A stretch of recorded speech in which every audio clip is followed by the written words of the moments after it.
Acts 16:26. Suddenly there was such a violent earthquake that the foundations of the prison were shaken, and all at once the prison doors flew open and everyone's chains came loose.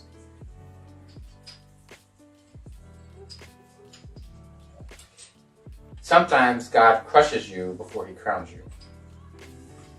Sometimes he breaks you before he blesses you.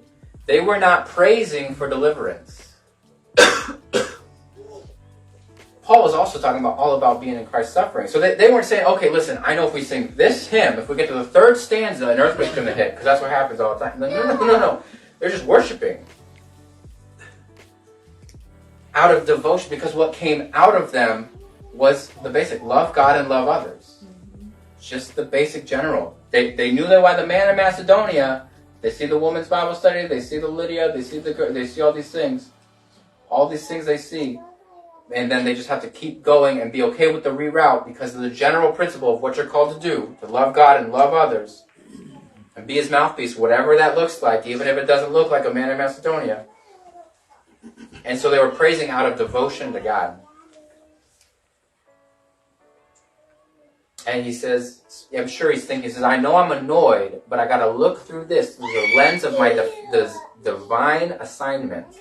I can't look at this any other way. I have to look at it the way that I would look at my divine assignment, that there is more, that I can stay in the situation because there's something bigger, that I'm okay with not being the man in Macedonia because there's something bigger. And let me tell you, how you handle situations will push those around you closer or further away from God. Because it says the others could hear it. That the others, what do you think happened? That their chains got broken too. Yeah. You think your praise is just for you?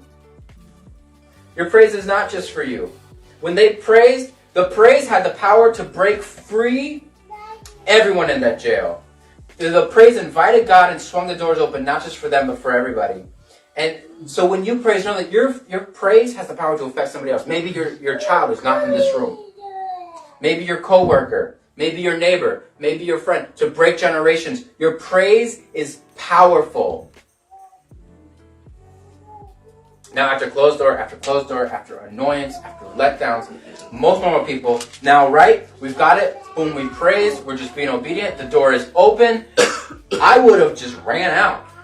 Everybody else, I would have. Doors open, God, you did it, way maker, promise keeper, light in the darkness. I'm out, peace. Find some Bible verse about being fast on my feet. And just how beautiful my feet, they bring the good news. Good news, I'm out. Right? That's what they would have done. That's what I would have done. Yeah. But they stayed. Okay, alright, they stayed. Come on, Paul. Come on. Showing me up too. Come on. You are something else. But he's not. He's just a person. He stepped to it. Even in that moment, he wasn't blinded by that blessing. Because in Acts 16:27, the jailer woke up, and when he saw the prison doors open, he drew his sword and was about to kill himself because he thought the prisoner escaped. So back in that day, if the prisoners escaped, you were dead. Yeah. That was it. No warning, no performance plan, no we'll check you in 3 months, see if anybody else escaped. No, that's it. That's done. You're toast. And he knew this. But Paul stayed and shouted, don't harm yourself. We're all here. Paul said, wait! Hold on!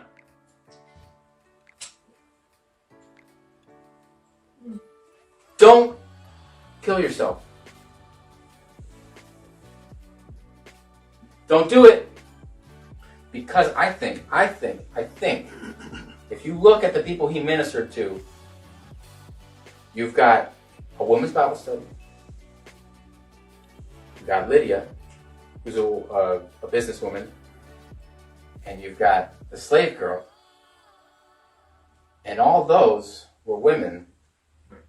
But he saw a man in the vision. And I would just wonder. I'm just saying.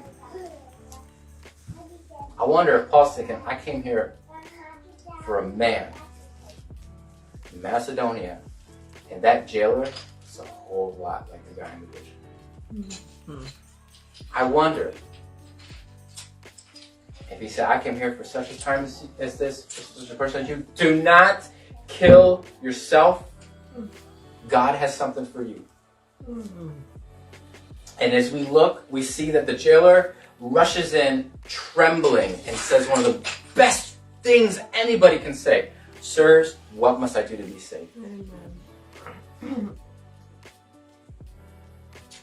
And not just that, his whole family gets saved. And if he was the head of the military, the person that was beating Paul now provides for him a meal. And they're eventually released.